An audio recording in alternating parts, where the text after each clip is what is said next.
Hello, good morning everyone, Rich Wong here, welcome back to the channel. Today we are checking out this new TTArtisan 35mm f1.4 tilt lens. This is a fully manual lens designed for APS-C cameras with a tilt feature. And this lens is available for Sony E, Fuji X, Nikon Z, Canon RF and Micro Four Thirds. This is a super fun lens and the price is just $169.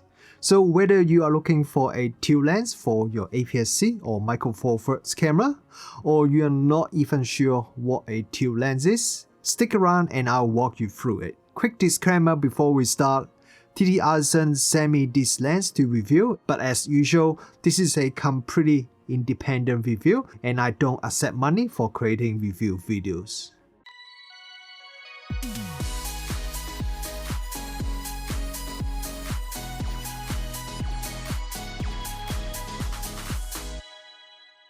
So, what exactly is a tilt lens?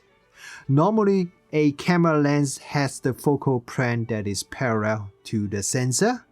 Depending on where you focus, things at that distance will be sharp and anything in front or behind will be blurry.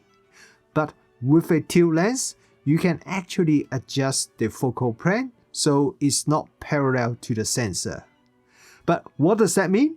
Well, it means you can control where everything would stay in focus in your photo. For example, if you are shooting a product like this photo at f1.4, if I focus on the Fujifilm logo, everything else closer or further away will be out of focus. Look at the dials at the other end of the camera, they are out of focus. This is especially noticeable if you are shooting with a large aperture like f1.4. But with a tilt lens, I can shift the focal plane and make everything at the top of the camera stays sharp, even at f1.4. So this is another photo I shot after I adjusted the tilt angle to get the top of the camera all in focus. This photo was also shot in f1.4. So this is super useful for things like product photography or macro shots because it gets you to keep more of your subject in focus more than by just shooting with a small aperture. But here's the cool thing. You can also use tilt lenses in the opposite way. By playing with the focal plane, you can create a super shallow depth of field in a specific direction. This effect is often used by portrait photographers for artistic shots, or you can even use it to make real-world scenes look like miniatures. Usually, you can get the best result when you are shooting from a high position.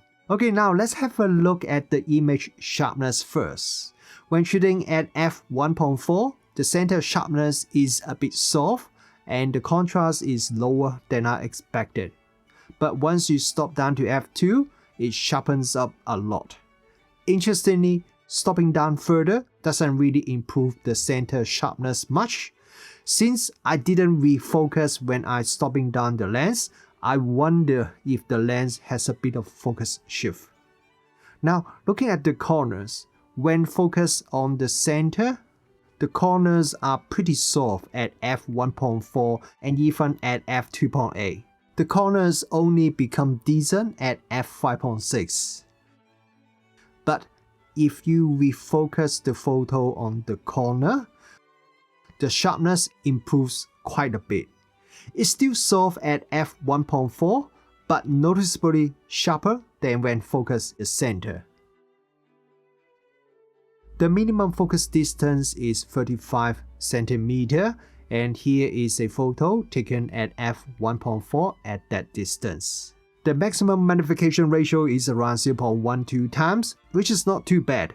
However, sharpness when shooting up close is just average. Now let's talk about bokeh, because this is where this lens gets really interesting.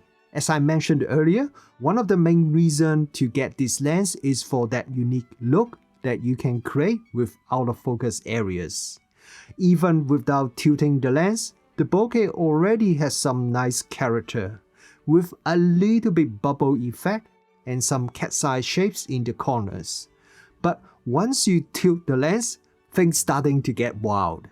The bokeh becomes much more unpredictable. Areas that you wouldn't expect to blur would blur. The background bokeh becomes asymmetrical, and the whole thing just looks more funky. It's definitely fun to experiment with, though it can be a little too unpredictable for some. Without tilting the lens, there is noticeable vignetting at f1.4, which stays until about f2.8, and then it becomes pretty minor. When I tilt the lens, I was expecting more vignetting, but surprisingly, it didn't change much. Vignetting is about the same whether the lens is tilted or not. I noticed some minor chromatic aberration in high contrast areas, but honestly, for the price of this lens, it's totally acceptable.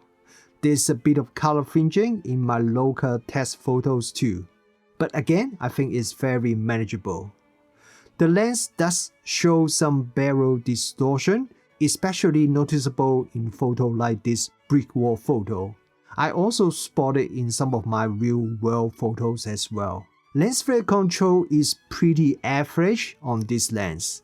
I noticed quite a bit of lens flare when shooting, but it adds some cool character to the photos. If you're not into flare though, stopping down the lens a bit to, for example, f2 would help minimize the lens flare a lot. Sunstars starts appearing around f2.8. They have a 10-point shape, but at wider apertures, the Sunstar rays are more fan-shaped, which I'm not the biggest fan of. To get sharper, pointier Sunstars, you need to stop down the lens to at least f8. If you plan on using this lens for video, it does have a small amount of focus breathing. Nothing too crazy, but you'll notice it. This TTArtisan 35 f1.4 tilt lens is fully mechanical, so no autofocus or electronic contacts, and you won't get any EXIF data about aperture or lens information.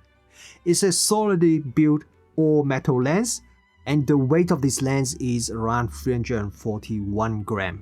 For a 35mm f1.4 lens, it's not tiny, but it's definitely a manageable size. Because it is a tilt lens, you'll find a few extra controls. The focus ring is at the front of the lens. It is very smooth. Focus flow is about 90 degrees, which seems a little bit short for a f1.4 lens. Then we have the aperture ring behind. This is declicked, which surprised me a bit since most TTArtisan lenses aperture ring have clicks. The focus ring and the aperture ring are quite close together, so sometimes when I adjust focus, I accidentally move the aperture ring instead, which could also make my subject become sharp as I stop down the lens, and sometimes I just didn't notice it at all when I'm shooting in aperture priority because the camera will automatically adjust the exposure for me. So I would much prefer if the aperture ring has clicks, because then I would feel the clicks when I turn the aperture ring by mistake. Behind the aperture ring, you will find the tilt mechanism.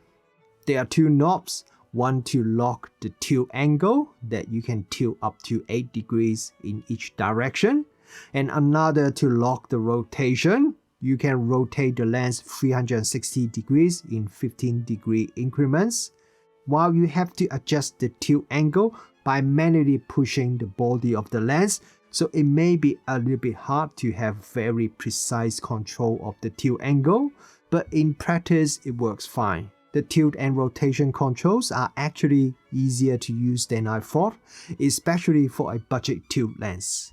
When I first got into photography, tilt shift lenses were pretty expensive. I remember saving up for ages to get my first Nikon tilt shift lens to experience the magic. These days though, tilt lenses like this one are much more affordable.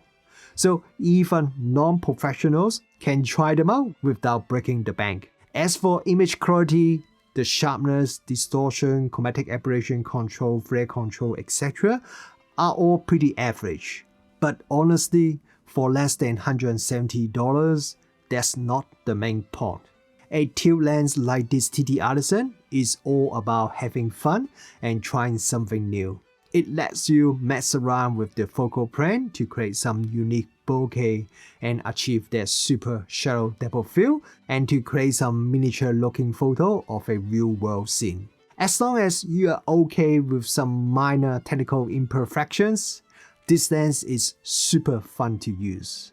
So if you have never tried a tilt lens before, I would definitely recommend you to pick up an affordable tilt lens like this TTArtisan. It is affordable, very fun, and you might be surprised by what sort of photos that you can create with this lens.